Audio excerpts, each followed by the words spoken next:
So Facebook marketing, over the last 4 years, I've had two businesses. 4 years ago, I started a business in real estate, and then last year I started a business in health. And both of those, I've done a considerable amount of what you would call Facebook marketing, where you put posts on Facebook to bring people in, to attract people in. I'm not talking about sales, and I'm not talking about putting a product out there where you're increasing people's awareness of your product and trying to convince them that your product or your service is something for them. It's more putting value out there and creating curiosity so that when people look at your Facebook, they get interested and your target customers, because obviously not everybody is going to be interested in whatever it is that you have to offer. But the goal is, through making your posts on Facebook and other social media, and I'm targeting Facebook specifically today, making your posts on Facebook, that you're going to attract and draw in the right people, which is going to cause them to ask questions, which is then going to lead into you being able to provide them more information and eventually, give them, I hate to use the word pitch, but give them the information they're looking for so they can make a decision as to whether or not they want to buy your product or service. Okay? So here's how I do it, and here's what I've found. And by experience, I can confirm this through, responses that I got, via comment threads, or people unfriending me or adding me, people messaging me positively or people messaging me negatively based on what they were seeing on my Facebook timeline. And what I've found is, when it comes to marketing, I really think that 1 to 2 posts a day is sufficient. I would not go more than 2 posts a day, and 1 post a day is certainly enough.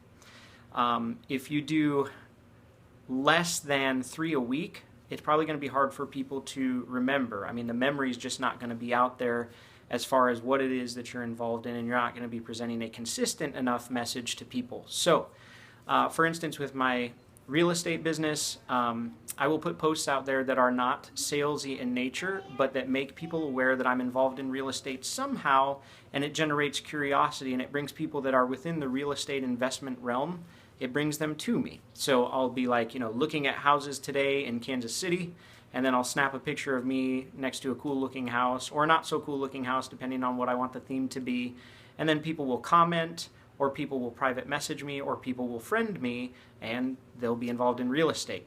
In my health business, it's similar. What I'll do is, when I'm having a meeting at somebody's home and we're showing them the health products, I'll just snap a picture of the group in the living room, everybody's smiling and having fun, and say something along the lines of discussing the benefits of optimal health in Kansas City. We're having a great time, or you should be here, or just had dinner with my friend so-and-so, and now we're talking optimal health. And that will generate curiosity, and people will comment, well, what do you mean by optimal health? Or what is it that you guys are discussing? Or how can I find out about this? Or maybe a customer of mine will say, hey, Adam, thanks for sharing optimal health with me. 2 weeks and I'm down 11 pounds. And so that will generate curiosity too. But we're not being salesy. We're sharing, but we're not selling. And we're giving people enough to let them know if they're interested, but not so much that we're eliminating curiosity from the scenario. So the goal with your Facebook posts should be to share with people. That's what Facebook is about, is we're sharing with people what's going on in our lives.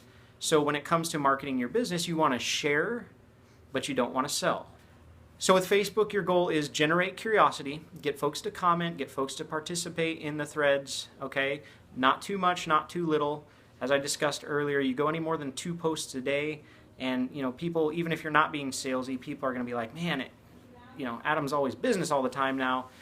Whereas if you're posting less than 3 times a week, it's going to be hard for people to remember, because they're not going to be getting a consistent message what it is that you're involved in. So that's been my experience with Facebook posts, and I'm speaking from experience, because at the times I did post more than twice a day, I would get private messages from people, or even comments on the thread that were negative in nature, that said, gee, I don't like how this sounds. It seems like you're pushing this really hard.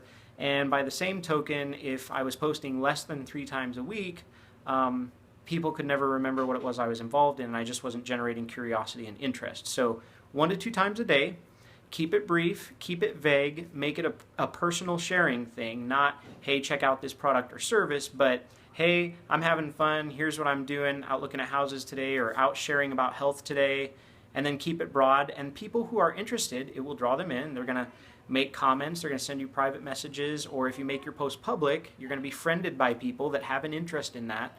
And that's how you can start to create some real curiosity and start adding to your list, okay, your business list. And then from there, you can continue the conversation, connect with those folks, develop a relationship and trust. And from there, then you get into them actually becoming customers of your business.